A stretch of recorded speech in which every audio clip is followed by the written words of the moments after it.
ముందుగా జులై మాసాన్ని కనుక తీసుకున్నట్లయితే 2025 జులై మాసంలో శని యొక్క స్థానం బట్టి అంటే ప్రస్తుతం మేషరాశి వారికి ఏలినాటి శని యొక్క మొదటి దశ జరుగుతుంది కాబట్టి చిన్న చిన్న ఆటంకాలు అయితే తప్పవండి. ధనాదాయంలో అయితే కొంత వృద్ధి అయితే కనిపిస్తుంది. ఉద్యోగం చేసేవారికి, వ్యాపారం చేసేవారికి, ఎటువంటి వృత్తి వ్యాపారాలలో స్థిరపడినా వారికి అనుకూలంగానే ఉంటుంది. ముఖ్యంగా మేషరాశి వారికి సంఘంలో చక్కటి పేరు ప్రఖ్యాతలు అయితే లభిస్తాయి. మేషరాశిలో జన్మించి ఎవరైతే తలనొప్పితో బాధపడుతున్నారో, మైగ్రేన్తో కానీ, సైనసైటిస్తో కానీ, నరాలకు సంబంధించినటువంటి సమస్యలతో బాధపడుతున్న వారికి మాత్రం కొంచెం చికాకుగా అనిపిస్తుంది. ప్రభుత్వ ఉద్యోగస్తులకు ట్రాన్స్ఫర్లు అయ్యే అవకాశాలు ఉంటాయండి. కుటుంబ సభ్యుల నుండి గౌరవాన్ని పొందుతారు. నూతన ఉద్యోగ వ్యాపార అవకాశాలైతే మేషరాశి వారికి ఈ మాసంలో లభిస్తాయి. కోర్టు తగాదాలు లేదా వివాహానికి సంబంధించినటువంటి విషయాలలో కానీ, స్థిరాస్తికి సంబంధించినటువంటి వివాదాలలో కానీ మీ వైపే లాభాలు ఉండే అవకాశాలు ఉంటాయి. జులై మాసంలో మేషరాశి వారికి అయితే పనులు సకాలంలో పూర్తయ్యే అవకాశాలు ఉంటాయి. అయితే మధ్య మధ్యలో కొన్ని ఆటంకాలు కూడా ఉంటాయి.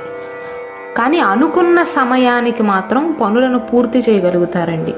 మొదట్లో కాస్త టెన్షన్ వాతావరణం ఉన్నప్పటికీ కూడా సరైన సమయంలో అయితే పూర్తి చేయగలుగుతారు.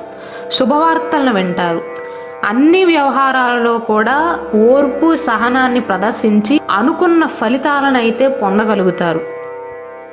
ప్రస్తుతం మేషరాశి వారికి ఏలినాటి శని యొక్క మొదటి దశ మాత్రమే జరుగుతుంది కాబట్టి పెద్దగా ప్రభావం అయితే ఉండదండి. కీర్తి ప్రతిష్టలు పెరుగుతాయి. ఆర్థిక విషయాలలో, ఆరోగ్య విషయాలలో కూడా గొప్ప సానుకూలత ఉంటుంది, అనుకూలంగా ఉంటుంది. అయితే తలనొప్పితో గతం నుండి బాధపడే వారికి ఊరట లభించదు. మేషరాశిలో జన్మించి కోర్టు వివాదాలతో బాధపడుతున్న వారికి జులై మాసంలో అనుకూలమైనటువంటి ఫలితాలు లభించే అవకాశాలు ఉన్నాయి. అయితే ఈ మాసంలో తగాదాలకు వెళ్ళకపోవటమే మంచిదండి. జులై 15వ తారీఖు, 16, 17, 18 ఈ 4 తేదీలలో సువార్తలను వినే అవకాశాలు ఉంటాయి. జులై మాసంలోని చివరి వారంలో ఆకస్మిక ప్రయాణాలు చేసే అవకాశాలు ఉంటాయి.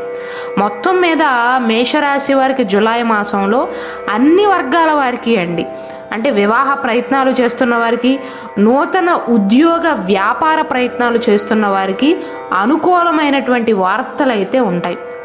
అనుకూలమైనటువంటి ఫలితాలను అయితే పొందగలుగుతారు.